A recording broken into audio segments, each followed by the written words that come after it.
So kita lanjut ya ke soal berikutnya yang bagian esai, of course. Nah, esainya cuma 5 soal nih. Nomor 1, jelaskan bagaimana Anda dapat menentukan bahwa suatu larutan ini bersifat asam, basa, ataupun netral.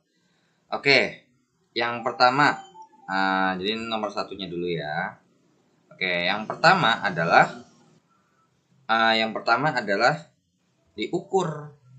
Cuman satunya adalah diukur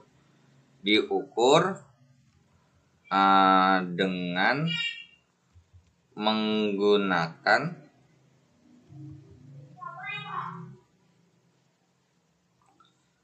indikator asam basa. Ya, indikator asam basa. Nah, seperti ya, contohnya adalah kertas lakmus. Kertas lakmus terutama. Ya, kertas lakmus kan kalau misalkan kita tahu bahwa kalau kertas lakmus, ya dari kertas lakmus ini, kalau misalkan kalau kondisinya asam, itu adalah merah jadi merah. Kalau biru jadi merah gitu ya. Intinya kalau asam itu memerahkan kertas lakmus. Kemudian ada lagi ya kan, pH meter. Itu otomatis langsung ketahuan nih, kira-kira ini pH-nya berapa. Atau bisa menggunakan indikator universal juga boleh. Dan beberapa lainnya ya, ada kayak misalkan indikator alami.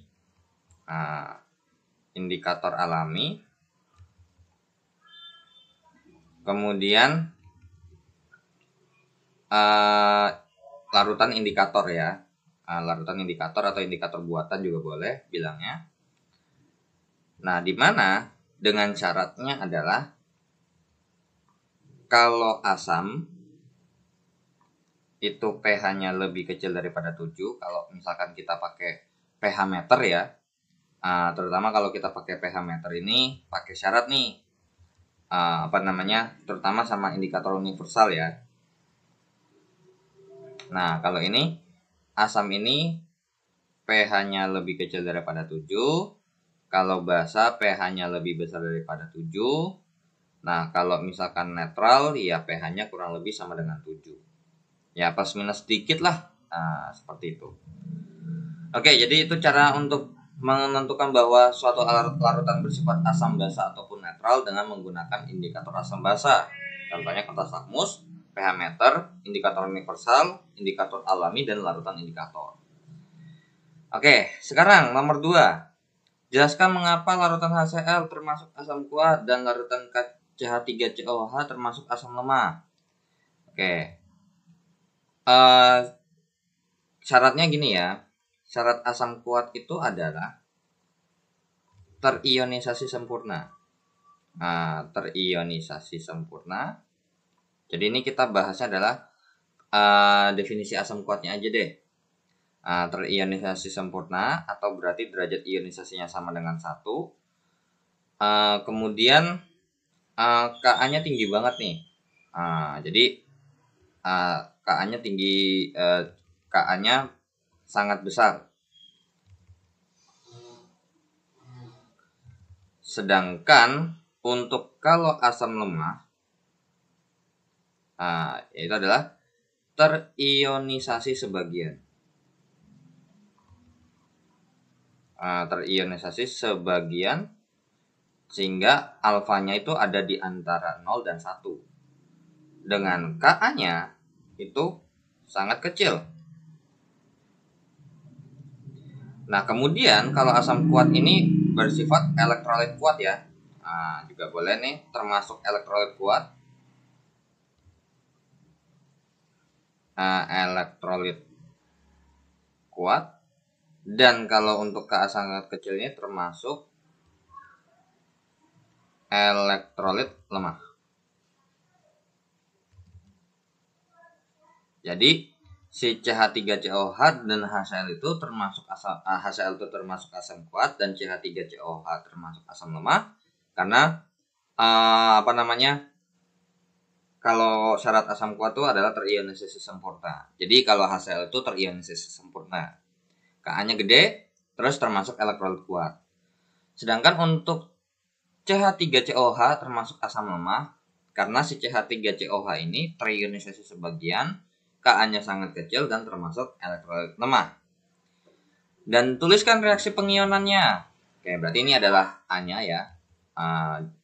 Yang B-nya adalah untuk HCl, karena terionisasi sempurna, itu cuma satu arah doang nih. H plus ditambah dengan Cl min. Sedangkan untuk CH3COOH, itu karena berhubung ionisasi sebagian, berarti bisa balik lagi. Makanya membentuk reaksi kesetimbangan CH3COO- ditambah dengan H+. Jadi itu reaksi pengionannya. Oke, so itu untuk nomor 1 dan nomor 2. Sekarang kita lanjut ke nomor 3.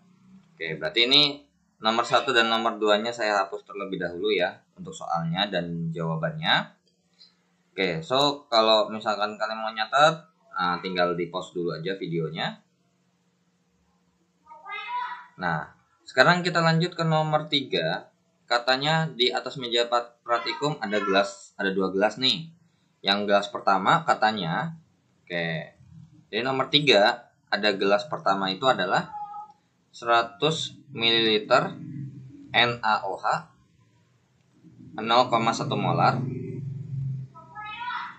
Nah, kemudian yang kedua itu ada 50 ml BaOH 2 kali 0,5 molar. Ditanyakan, tentukan pH setiap larutan tersebut. Oke, ya udah. Berarti untuk yang gelas 1 karena bersifat ini basa kuat ya, karena tidak diberitahukan Ka-nya juga. Karena untuk kalau konstanta asam itu atau konstanta basa ya, itu kayak jatuhnya tuh kayak sebuah konstanta yang banyak. Jadi depends tergantung sama si asam atau basa lemah tersebut. Jatuhnya tuh kayak misalkan kalor jenis air dengan kalor jenis besi dengan kalor jenis tembaga tuh berbeda-beda. Dan itu yang pasti kita nggak bisa hafal. Makanya pasti dikasih tahu di soal kok. Nah, cuman ada beberapa kayak misalkan yang sering dipakai. Contoh, CH3COH asam lemah itu Ka-nya 10 pangkat minima. Seperti itu. Sama kayak kalor jenis itu ada kalor jenis air yang konstantanya kurang lebih 4200 joule per kilogram derajat Celcius seperti itu. Nah, sekarang karena berhubung ini sama-sama basa ya kan, maka kita untuk mencarinya cari pOH dulu dengan mencari min log OH-. Nah, ini juga sama, pH sama dengan pOH sama dengan min log OH-. Nah, min log OH-. Nah, tapi permasalahannya di sini OH-nya belum ada. Cari dulu OH-nya. Nah, di sini OH-nya saya pakai rumus dulu ya. Yaitu adalah B dikali dengan massa molaritas basanya. Berarti OH-nya di sini ada 1, ada 1 OH-nya. Maka B-nya 1 dan molaritas basanya adalah 10 pangkat min 1. Maka besar konsentrasi OH-nya adalah 10 pangkat min 1 molar. Nah, sedangkan untuk yang BaOH 2 kali, untuk OH-nya konsentrasinya adalah B dikali Mb. Nah, karena OH-nya ada 2 di sini, maka B-nya 2 dikali dengan 0,5. Maka OH-nya itu besarnya 1 molar.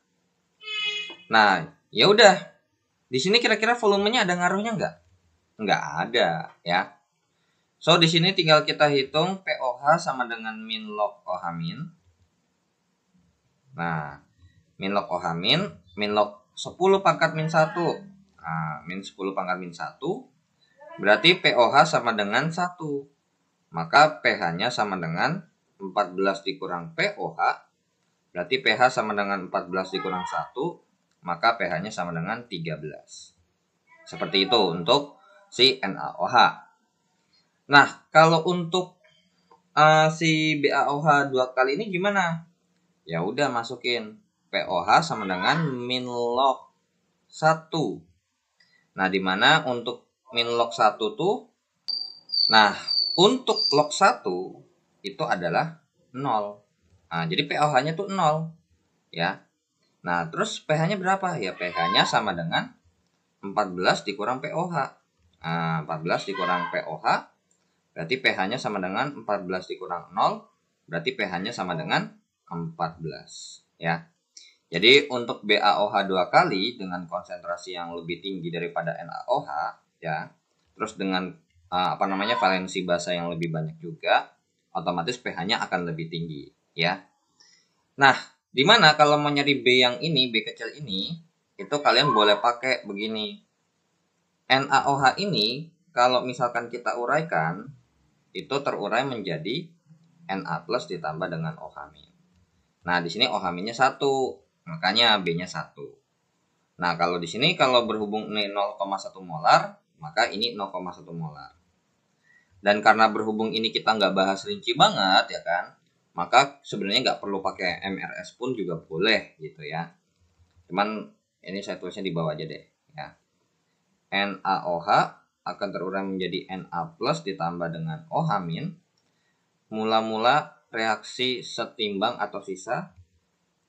Nah, ini 0,1 molar dan pasti ini habis karena ionisasi sempurna. Maka bereaksi 0,1 molar dan di sini di OH minnya karena berhubung menggunakan perbandingan koefisien sama dengan perbandingan mol, maka di sini juga 0,1 molar. Jadi terbentuklah 0,1 molar. Ingat ya, di sini dengan volume yang sejenis, apalagi ini kita bahas ionnya yang dari sumber yang sama, maka nggak apa-apa kalau langsung pakai konsentrasi. Nah, untuk BaOH 2 kali pun juga dengan cara yang sama ya. Untuk BaOH 2 kali itu berarti BaOH 2 kali akan terurai menjadi Ba2 plus ditambah dengan 2 OH min. Mula-mula reaksi setimbang atau sisa. Nah, awalnya nih 0,5 molar dan pasti habis, makanya bereaksi 0,5 molar. Satu perbandingan koefisien. BaOH 2 kalinya 1 aja 0,5, kalau 2 ya berarti 1. Ya 2 kali lipatnya kan. Nah, makanya terbentuklah 1 molar di OH minnya. Jadi langsung masukin ke sini juga boleh ya. Jadi gitu sih sebenarnya kalau misalnya diingat-ingat lagi, kalau emang misalkan udah biasa ngerjain pakai kayak gini pun, kalian juga nanti bakal tahu kok mana yang perlu ditulis dari MRS secara lengkap ada atau juga yang enggak. Kalau yang kayak gini nih nggak perlu lengkap juga nggak apa-apa sebenarnya ya. Oke, so kita lanjut ke soal nomor 4. Oke, so kita lanjut ke soal nomor 4 ya. Nah, kita hapus dulu untuk soal nomor 3-nya. Nah, kita lanjut ke nomor 4. Katanya diberitahukan bahwa asam lambung yang mengandung 100 ml HCl ini kemungkinan besar ini ada tipe ya. Oke, di sini saya kasih 0,2 molar ya. Jadi ditambahkan lagi di soalnya. Ini 0,2 molar karena ini nggak mungkin dong ya. Nah, nanti alasan kenapa saya nembaknya mungkin 0,2. Kenapa mungkin nggak 0,1 atau di bawahnya. Oke, jadi di sini asam lambung ya kan. HCl direaksikan dengan larut 100 ml larutan NaOH. Kira-kira kalau dicampur nih pH-nya berapa? Nah, di sini ada kaitannya dengan reaksi ya pasti. Jadi ingat kalau misalkan dalam kimia tuh kalau emang ada reaksi ditulis reaksinya.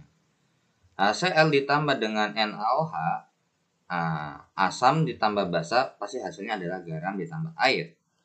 Permasalahannya adalah garamnya itu gimana terbentuknya. Nah, HCl itu kalau misalkan kita mau pecah berdasarkan reaksi ionnya kan H+ ditambah Cl-.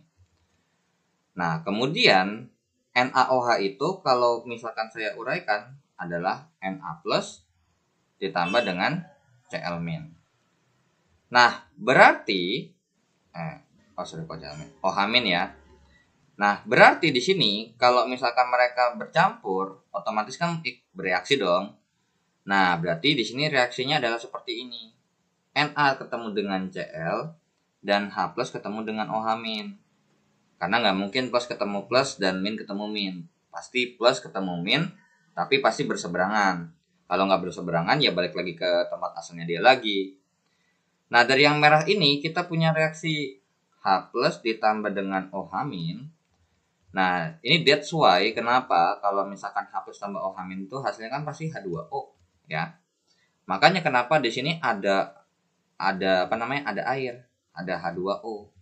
Nah, sedangkan untuk yang Na di sini plus Cl, Na plus ditambah dengan Cl- itu akan menjadi NaCl. Kenapa bisa langsung? Karena kalau kalian perhatikan ya, untuk di sini kan Na-nya ini muatannya plus 1 nih. Ini min 1. Udah imbang kan? Karena apa? Di sini kita maunya yang netral. Sama begini juga nih. Ini plus 1, ini min 1, dan kita di sebelah kanan ini mau membentuk senyawa. Dan senyawa itu netral, ya, tidak bermuatan. Karena berhubung udah imbang, berarti Na-nya butuh 1, Cl-nya butuh 1. Maka langsung aja NaCl. Nah, kalau H plus sama OH- karena sama-sama butuh 1, ya langsung H2O. Nah, berarti reaksinya adalah seperti ini. Nah, untuk contohnya lagi, misal nih HCl, H plus ditambah Cl-. Tapi bahasanya saya nggak mau pakai yang NaOH. MgOH 2 kali deh, misalkan.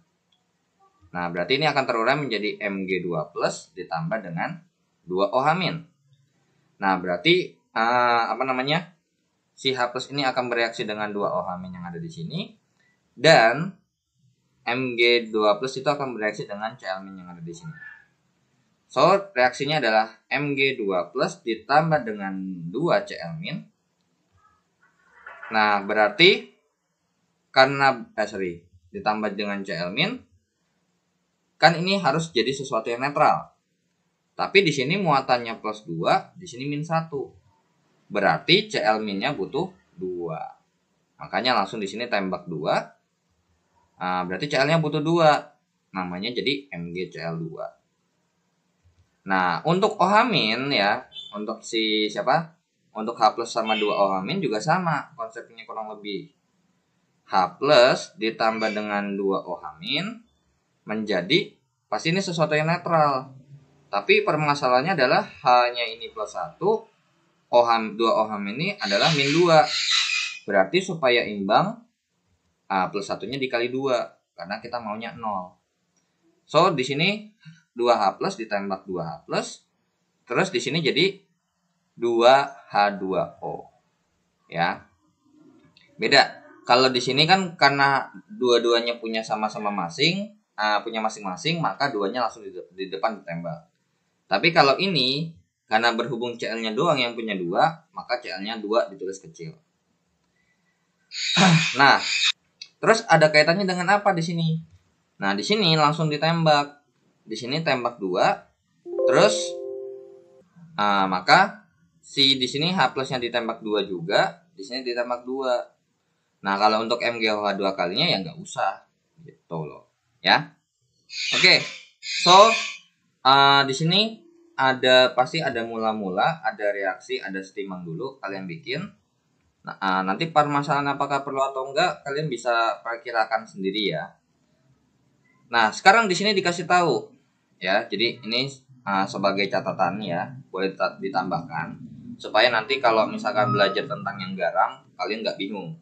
Karena ini nanti kalian akan belajar hidrolisis dan penyangga itu ada kaitannya dengan ini. Cuman di sini karena berhubung sama-sama kuat, makanya kita nggak nyampe ke hidrolisis ataupun penyangga.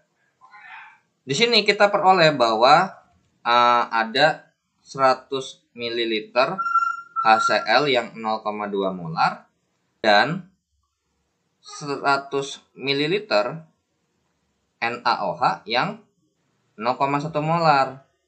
Dan di mana mereka ini dua-duanya berbeda nih, masing-masing punya konsentrasi sendiri dan volume masing-masing. maka di sini kita nggak bisa langsung masukin konsentrasi. Yang kita masukkan adalah mol, di mana N ini sama dengan molaritas dikali volume. Nah, di sini kalau misalkan emang mau langsung kalau mau langsung dalam bentuk misalkan nih, ini ada dua pengerjaan ya. Kalau misalkan kalian mau langsung masukin 0,2 kali 100 sama dengan 20, itu boleh. Tapi di sini satuannya adalah milimol. Nah, tapi kalau kalian mau pakai yang 0,2 dikali 100 per 1000, karena harus dalam satuan liter kan. Nah, ini N-nya adalah 0,02, tapi mol. Yang di bawah pun juga sama. N sama dengan M kali V. Nah, ini adalah 0,1 kali 100, makanya dia 10 milimol. Tapi kalau kalian mau rubah langsung dalam bentuk mol, berarti ini 0,1 dikali dengan 100 per 1000. Nah, coret. Berarti N-nya adalah 0,01 mol. Nah, nanti ini bakal ada dua proses ya, terserah mau kayak gimana. So, yang pasti ini nomor 3 kita hapus aja ya. Biar coret-coretannya bisa lega. Oke. Nanti coret-coretannya di atas lagi ya kalau emang kurang. Nah, di sini saya mau pakai yang milimol dulu nih. Jadi katanya di sini 20 milimol. Ingat ya, 20 milimol. Ini 10 milimol. Nah, ingat dalam reaksi seperti ini jangan sampai lupa tahap setelah kita masukkan seperti ini ya. Ini of course kan di awal nggak ada. Bagi dengan koefisiennya masing-masing. 10 bagi 1 sama dengan 10. Terus habis itu kalau ini 1 jadinya 20 bagi 1 itu 20. Maka ternyata ini habis nih. Ya udah, berarti dasarnya yang kita pakai adalah 10 dengan koefisiennya 1. Berarti di sini 10 milimol. Karena berhubung ini koefisiennya 1 juga, makanya 10 milimol. Ini terbentuklah 10 milimol. Dan ini terbentuklah 10 milimol. Dan ini habis. Dan tersisa 10 milimol. 10 milimol dari si HCl. Terbentuklah 10 milimol garam dapur atau NaCl. Dan ada airnya 10 milimol. Nah, terus ini nentuin pH-nya gimana? Nah, karena berhubung ini sama-sama kuat yang terbentuk, karena kalau untuk penyangga sama hidrolisis, itu harus ada lemahnya. Jadi karena berhubung ini kuat, kita pakai yang standarnya aja. Nah, karena di sini, karena ada sisa HCl, maka larutan bersifat asam. Karena bersifat asam, maka yang akan kita hitung duluan adalah pH. pH sama dengan min log H+. Nah, tapi H+ di sini jangan langsung serta-merta dimasukin nih 10 milimol. Ingat, di sini H+ ini kita harus A dikali MA kalau kita mau pakai rumus. Nah, berarti H+. Nah, di sini kita ngambil dari HCl. Ternyata HCl tuh H+-nya 1. Dan MA-nya adalah, nah, kalau misalkan N sama dengan M bagi V, berarti apa? N sama dengan M kali V, maka M sama dengan N per V. Nah, di sini karena berhubung ini milimol, terus ini mililiter, ya nggak ada masalah. Cuman ingat, ini kan udah nyampur nih, di bagian sini udah nyampur. Maka yang kita masukkan bukan 100 lagi. Tapi MA-nya adalah 10, ya, molnya 10, per volumenya adalah 200. Ya, dapat dari 100 ditambah 100. Nah, berarti H+-nya berapa tuh? Kalau dihitung, 10 dibagi 200. Coret. Berarti berapa tuh? H+-nya adalah 0,05 molar. Nah, berarti pH sama dengan min log 5 kali 10 pangkat min 2 ya. Jadinya pH-nya sama dengan 2 dikurang log 5. Seperti itu ya. Nah, ini kalau misalkan kalian mau pakai milimol. Nah, di mana terus ini jangan lupa ya.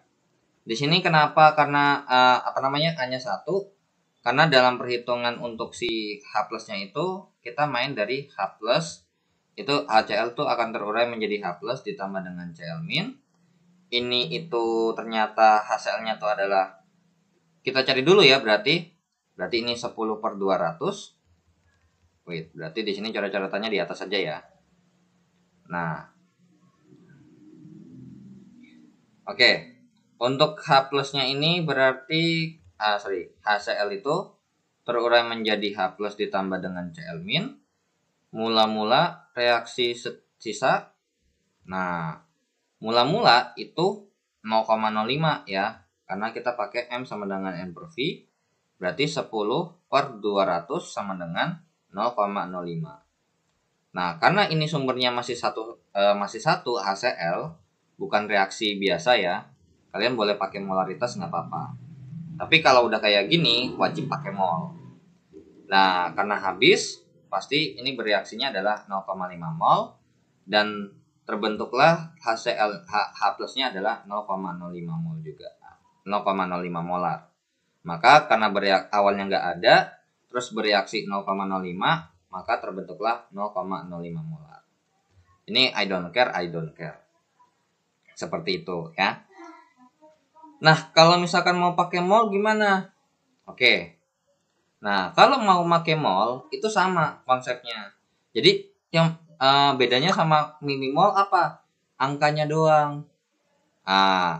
Kalau di sini kalau misalkan ini saya hapus ya, atau saya bikin ulang lagi, tapi saya mau pakai yang mol. Bedanya adalah di sini.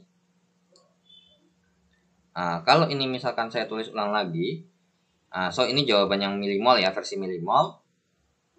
Kalau misalkan untuk yang mol itu bedanya di awal sini aja sih, di bagian reaksinya ini, sama nanti ada beberapa perhitungan yang agak sedikit berbeda angkanya.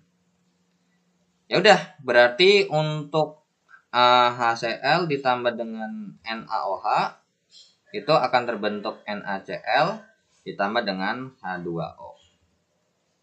Nah, di sini HCl berarti mula-mula reaksi sisa. Nah, di mana mula-mulanya itu kita masukin mol adalah ini 0,02 mol. Kalau yang di NaOH-nya adalah 0,01 mol.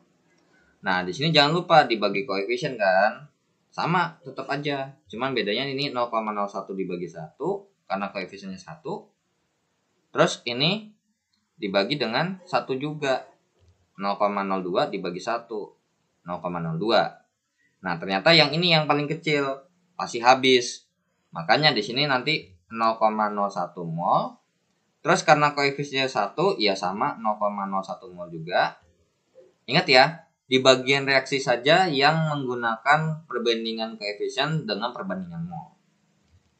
Ini terbentuk 0,1 mol, 0,01 mol, maka ini habis. Ini 0,01 mol tersisa. Ini 0,01 mol, ini 0,01 mol. Ini awalnya belum ada garam dan air sama sekali ya. Nah, di sini karena ada sisa HCl, maka larutan bersifat asam. Nah, di sini untuk mencari M-nya, kita nggak pakai yang kayak gini. Angkanya. Yang kita pakai, tetap jawabannya sama kok ya. Adalah 0,01 mol, ya karena rumusnya N per V.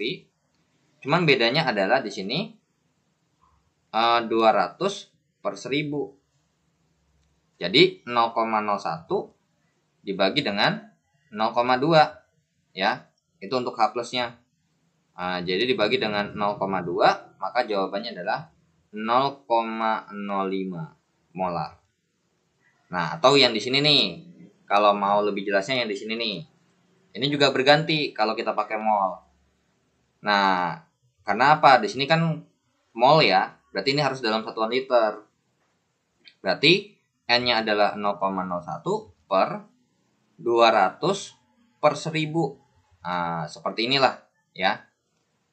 Sebenarnya perhitungannya. Jadinya 0,01 per 0,2, maka jawabannya adalah 0,05 mol.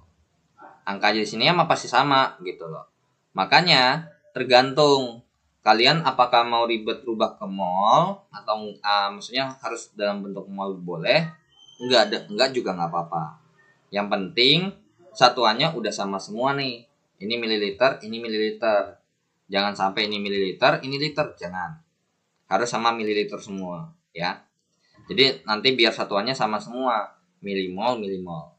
Seperti itu, karena depannya ada mili ya. Makanya ini sedikit berbeda dengan fisika yang harus mewajibkan gitu ya. Kayak misalkan N-nya itu harus dalam bentuk dalam satuan mol, dan M-nya itu dalam konsentrasi molaritas molar, dan volume harus dalam satuan liter. Kalau nggak sama harus dirubah kan, tapi di kimia nggak wajib. Seperti itu. Karena kalau di fisika itu paling sering banget ada awalan. Misalkan meter ada mikrometer, ada milimeter, ada sentimeter. Nah, beda dengan kimia yang kalau misalkan untuk awalan itu nggak aneh-aneh. Di sini nggak bakal mungkin kiloliter. Palingan kalau nggak liter ya mililiter. Makanya untuk pengerjaannya nggak susah-susah banget ya untuk hitungannya. Oke, so kita lanjut ke nomor terakhir untuk yang esainya, of course, dan mengakhiri soal untuk uji kompetensi bab 6-nya. Oke, so ini sampai nomor 4-nya sekaligus dihapus aja ya sekalian. Nah, di sini ada soal nomor 5, ada HSO4, ada HSO4 min, ditambah CO32 min, membentuk reaksi kesetimbangan, SO42 min, ditambah dengan HCO3 min. Nah, ini kalau misalkan dipasangin, otomatis ini dengan ini. Nah, ingat, berarti ini ada kaitannya dengan asam basa konjugasi. Kita tahu bahwa kalau untuk HSO4 min sama SO42 min itu posisinya seperti ini. HSO4 min, ini SO42 min, ini H2SO4. Sedangkan untuk CO3, itu CO3 itu paling pinggir juga sama HCO3 min, dan ini adalah H2CO3. Nah, di mana ini asam, ini adalah basa konjugasi. Kebalik ya. Ini basa, ini asam konjugasi. Kalau misalkan ini asam, ini basa konjugasinya. So, di sini udah ketahuan nih bahwa HSO4 ini akan bertindak sebagai asam ya. Ini bertindak sebagai asam. Asam, dan ini adalah basa konjugasinya. Sedangkan kalau untuk si siapa nih CO32 min ini dengan HCO3 min, CO32 min ternyata jadi basa. Basa. Terus abis itu di kanannya adalah asam konjugasinya. Nah, dengan cara kalau misalkan kalian nggak hafal seperti ini, ya tinggal lihat aja. Kalau H plus H-nya berkurang, maka di sebelah kirinya asam dan pasangannya pasti basa. Di sini CO32 min ke HCO3 min hanya bertambah, makanya dia basa. Seperti itu. Nah, atau kita menggunakan konsep yang seperti ini. Ini H plusnya jalurnya seperti ini. Maka ini sebagai donor itu adalah asam dan ini adalah basa.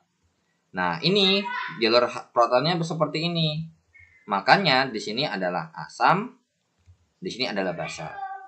So, pasangannya pasangan asam basa konjugat atau asam basa konjugasi itu adalah asamnya dulu sebutin SO4 min dengan apa?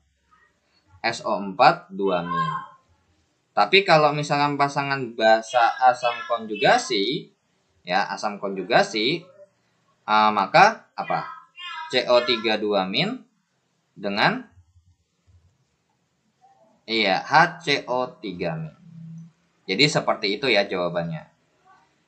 Oke, jadi tinggal di-review lagi aja dari video materi yang saya berikan. I think cukup lengkap ya untuk bahas asam basa konjugasi karena di situ juga ada contoh soalnya.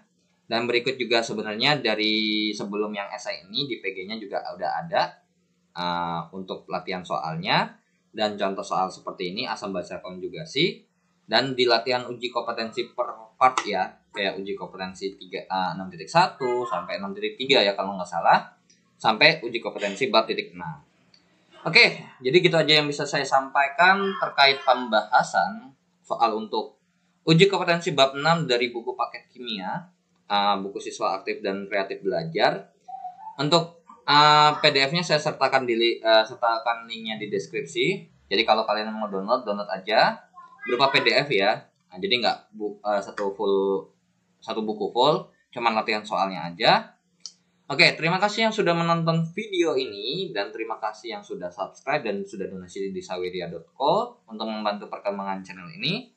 Akhir kata dari saya, wassalamualaikum warahmatullahi wabarakatuh. Bye bye. Don't forget to like and share. Oke.